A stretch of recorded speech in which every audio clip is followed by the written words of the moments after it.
Hello guys. Imagine करिए कि आप कल सुबह उठते हैं और देखते हैं कि पेट्रोल का प्राइस 250 रुपया या 300 रुपया 1 लीटर हो गया है। बहुत अजीब लगेगा ना। बट आजकल की हेडलाइंस देखिए अखबारों में क्या कह रही हैं। यूएस प्रेसिडेंट डोनाल्ड ट्रंप ने खुलेआम धमकी दे दी है कि वो ईरान को स्टोन एज यानी पाषाण युग में भेज देंगे।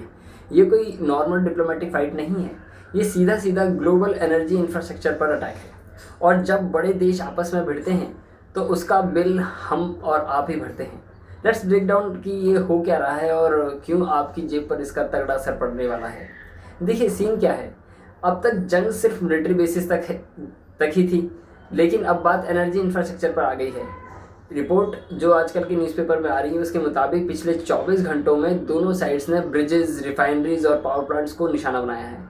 अमेरिका ने तेहरान के पास ब्रिज उड़ा दिया तो काउंटर में ईरान ने कुवैत और यूएई के एनर्जी एसेट्स को टारगेट किया। अब इसका रिजल्ट क्या रहा। हॉर्मुज स्ट्रेट, जहां से दुनिया का 20% ऑयल सप्लाई होता है, वहां नाकाबंदी हो गई है। एक्सपर्ट्स कह रहे हैं कि अगर ये इंफ्रा एक बार तबाह हो गया तो इसे रिकवर करने में महीने लगेंगे, सालों भी लग सकते हैं। यहाँ पर एक बड़ा कॉन्ट्रडिक्शन देखिए। एक तरफ ट्रंप कहते हैं कि ईरान की नई रिजीम से बात चल रही है और दूसरी तरफ सीधा स्टोन एज की धमकी दे रहे हैं। ये स्ट्रैटेजी अनप्रेडिक्टेबल है और मार्केट को डरा रही है।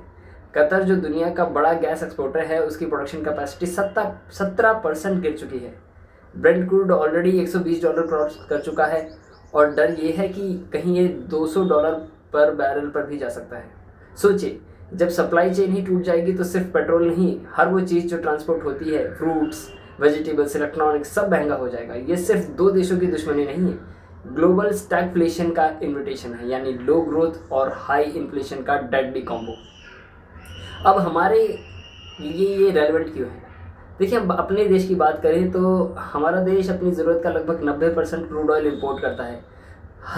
हाल ही में इंडियन गवर्नमेंट ने एक्साइज ड्यूटी में 10 रुपये की कटौती की है ताकि पेट्रोल प्राइसेस में कंट्रोल में रहे। लेकिन ये कब तक चलेगा। अगर ग्लोबल प्राइसेस $200 टच कर जाएंगे तो एक्साइज कट समंदर में एक बूंद जैसा होगा। अब एक इंटरेस्टिंग चीज़ ये है कि ईरान ने इंडिया जैसे फ्रेंडली नेशंस को पैसेज देने की बात तो कही है, लेकिन अगर वहाँ बॉम्ब गिर रहे हैं तो कोई भी शिपिंग कंपनी अपना जहाज़ उस खतरनाक जोन में नहीं भेजना चाहेगी। हमारा स्ट्रैटेजिक रिजर्व भी कुछ ही हफ्तों का बैकअप देता है।